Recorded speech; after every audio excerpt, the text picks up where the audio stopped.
Did Sean Payton officially set the bar for the Denver Broncos in 2025? How much pressure is on Sean Payton and his quarterback, Bo Nix, to win this season? And how close can Bo Nix continue to creep up toward the elite tier of quarterbacks in the NFL? All things to come on today's rundown, where we are live here once again at Broncos Park, powered by Common Spirit. Another beautiful, hot day here for practice. Broncos back in full pads today. Vet days for a couple of familiar faces, J.K. Dobbins, Malcolm Roach, and others, getting a little bit of time off before the team prepares to head to Santa Clara for joint practices with the 49ers.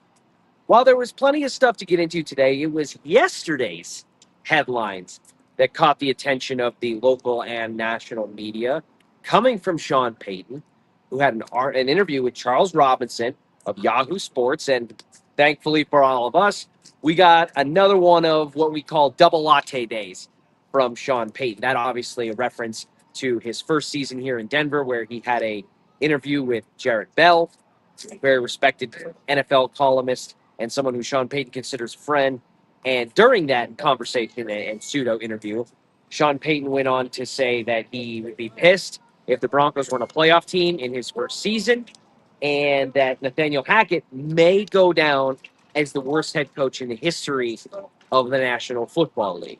And that was how we started the Sean Payton experience here in Denver from an official capacity. And so he went on to apologize, rescind some of those comments, and basically chalked it up to the fact that he was chopping it up with a friend and had a couple of lattes. We had a couple of latte moment from Sean Payton yesterday, specifically when he was talking about the future trajectory of his team and where he sees them going, starting with this upcoming season in 2025. As a part of that conversation with Charles Robinson, Sean Payton said that the short-term goal is winning the division, but this is a team capable of winning the Super Bowl. I've coached 6 teams that I thought could win the Super Bowl. Some went to the championship games, some went to the playoffs. This is my 7th team that I think has that. And by that, he is meaning legitimate championship aspirations, Super Bowl visions, and the talent from top to bottom on a roster to compete with the best teams in the NFL. Obviously, this is coming off the heels of a 10-7 season and a wild card berth that ended some pretty significant, painful streaks for the Denver Broncos, who hadn't had a winning season since 2016 and a playoff appearance since 2015, when they went on to win the Super Bowl and Peyton Manning rode off into the sunset.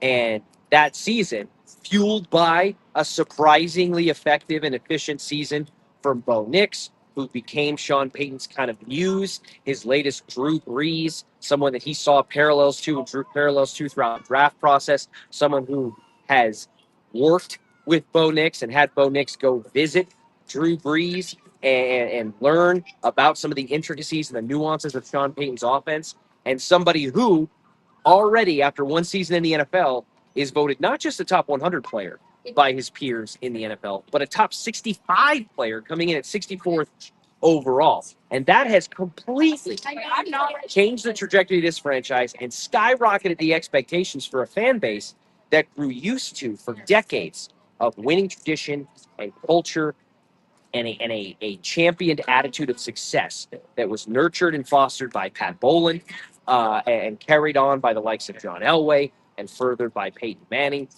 etc. But a lot of that had eroded in the last 8 seasons or so since Peyton Manning walked out those doors. And Bo Nix is the first quarterback to truly bring that juice back in a way that is meaningful and tangible. And so for Bo Nix going forward, the question is, how much further can he go? If this is his floor, what is his ceiling? Sean Payton is telling you that the ceiling as a team is a Super Bowl, and he's only experienced that a handful of times in his lengthy coaching career, and he feels that with his 2025 Denver Broncos. And some people didn't like those comments. Some people thought, hey, I don't know if it's, maybe you should do that in privately. You don't have to put it out there to the media. And I want my head coach to just, get up there and say the right things and be politically correct and neutral and this and that. I disagree with that, man.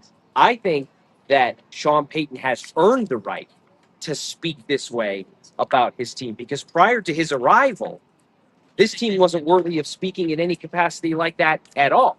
He comes into town, he assesses the situation in year one with Russ, bets on himself to the degree that he's going to take on the largest dead cap hit in NFL history to move on from a Super Bowl winning quarterback in Russell Wilson, and then calls his shot by taking the sixth quarterback off the board to be able to build a new franchise cornerstone around Bo Nix. And the returns in the first season look like they did in 2024 with a 10-7 season. After a rough start in the first 3 to 4 weeks, he's one of the best quarterbacks in the NFL on the back half of the season, somebody who was contending for the Rookie of the Year. And then that accelerates the rebuild into a retool, and the Broncos are all of a sudden one of the more active teams in free agency, bringing in the likes of Drake Greenlaw, Talanoa Hufanga, and Evan Ingram, and J.K. Dobbins, drafting high caliber, high character, high IQ players like Jahdae Barron, and then R.J. Harvey, who in tandem with Dobbins is going to reinvigorate a run game that has been dormant for a significant length of time and was an absolute hindrance to this offense's potential in 2024. All of these things heading into a sweeping change in 2025, that to me gives Sean Payton a little bit of license to be able to talk like that. But the important thing, and why Sean Payton maybe gets a little bit more leeway in my book to be able to do that, is because while Sean Payton's never afraid to talk the talk, more often than not, he's backed it up with the walk. I think we've already seen the culture change and the foundational elements that this team was missing that they now have under Sean Payton. We talked earlier this week about Zach Allen's comments and how he views Denver as his happy place. And he's so thrilled and excited about what they're building here, and why you didn't hear drama from Cortland Sutton and Allen or Benito and all of these guys, because there is renewed optimism, faith, trust, and belief in this Broncos organization that was missing. And while a lot of that is due in part to Greg Penner and the Walton Penner ownership group and George Payton with the work that he's been able to do in free agency and the draft and scouting in the offseason to help build this roster back up, Sean Payton's role in reestablishing that culture and making this a place where players want to come play is a huge factor in that. Because I promise you, there weren't a lot of people who were calling Denver and the Denver Broncos their happy place while they were playing here, regardless of how much money they were making. So some people may take umbrage with it. I don't, because I think Sean Payton has earned the right to have some double latte moments from now on. But if he's going to be able to walk that walk, it's going to rely a lot and lean heavily on the shoulders of his quarterback in Bo Nix. And while that Sean Payton has a hand ultimately in the development, the coaching, and the installation processes with Bo, ultimately he can't be out there slinging the rock to be able to have the fullest hand in deciding his future and controlling his destiny. That is going to rely on Bo Nix. Well, how much faith and confidence does Sean Payton have in Bo Nix to be able to reach those heights?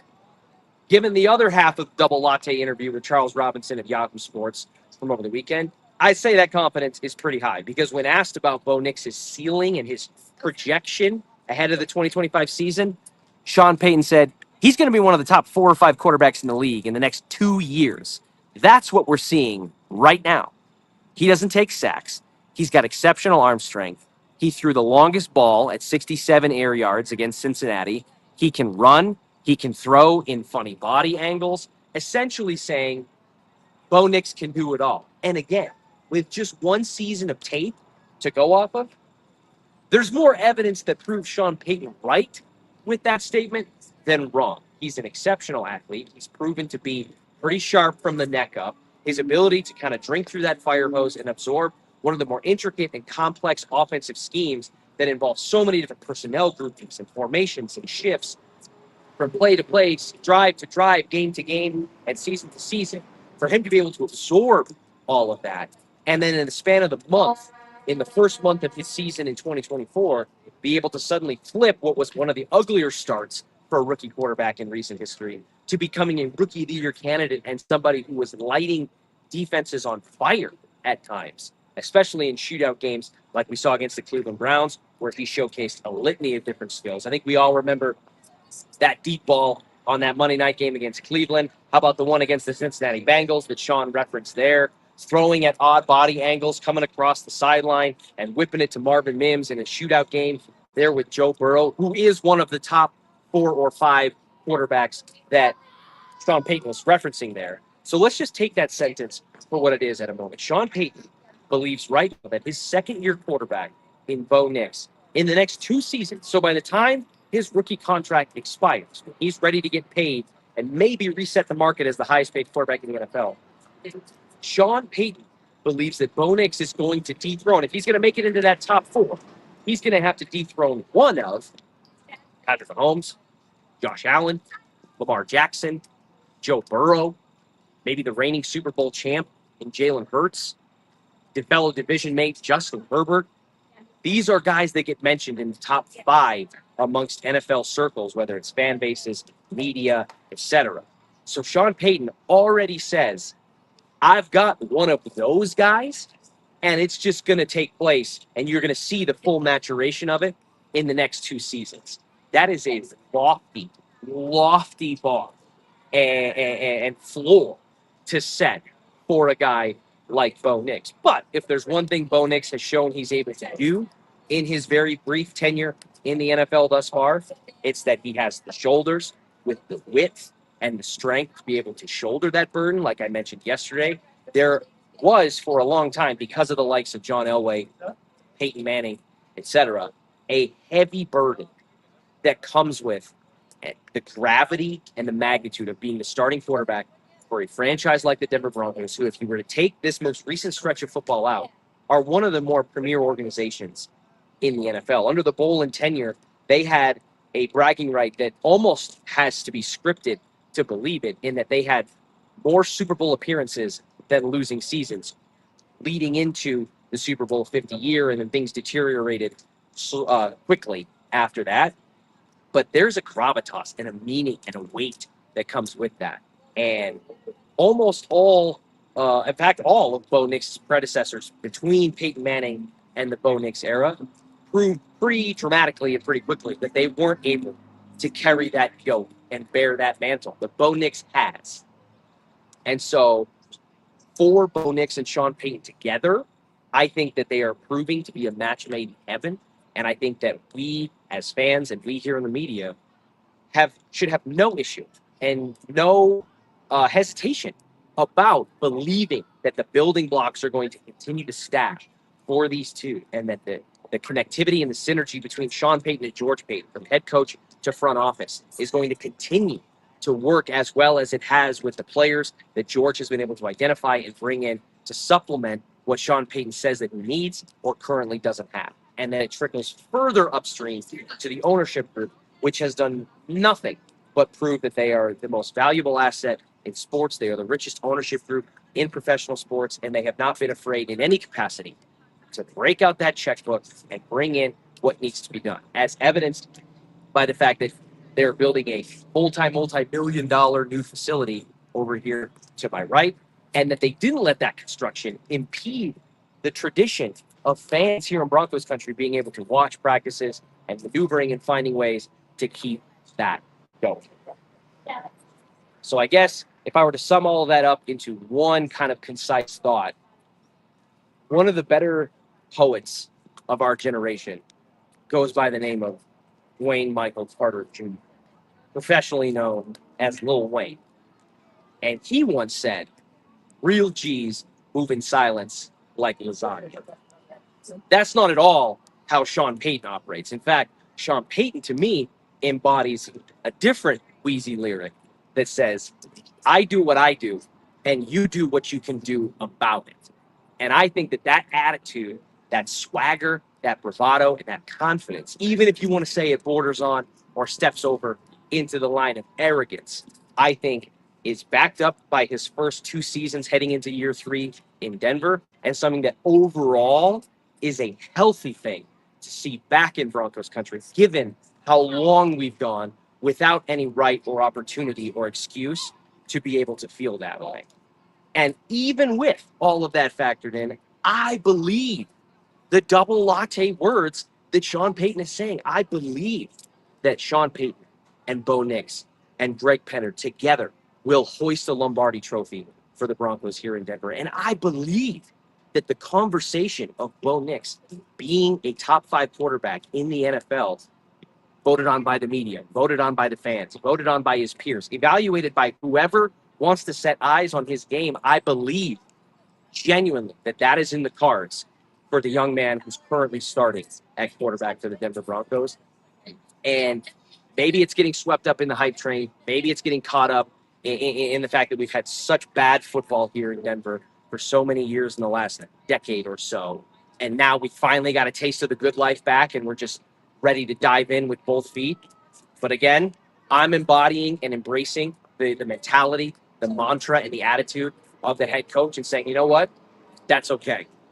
There is so much to continue to keep track of here at Broncos Park, powered by Common Spirit, as the team prepares to head to Santa Clara on the back half of this week for a couple of joint practices with the 49ers, who thankfully have been very generous in negotiations and discussions with the Denver Broncos and allowing them to poach a starting right tackle in Mike McGlinchey, a starting inside linebacker in Dre Greenlaw, and a starting safety in Talanoa Hufanga. Oh, and then guys like Jaquan McMillan, who've been here for a handful of years and stuff as well. So these two teams are very familiar with each other.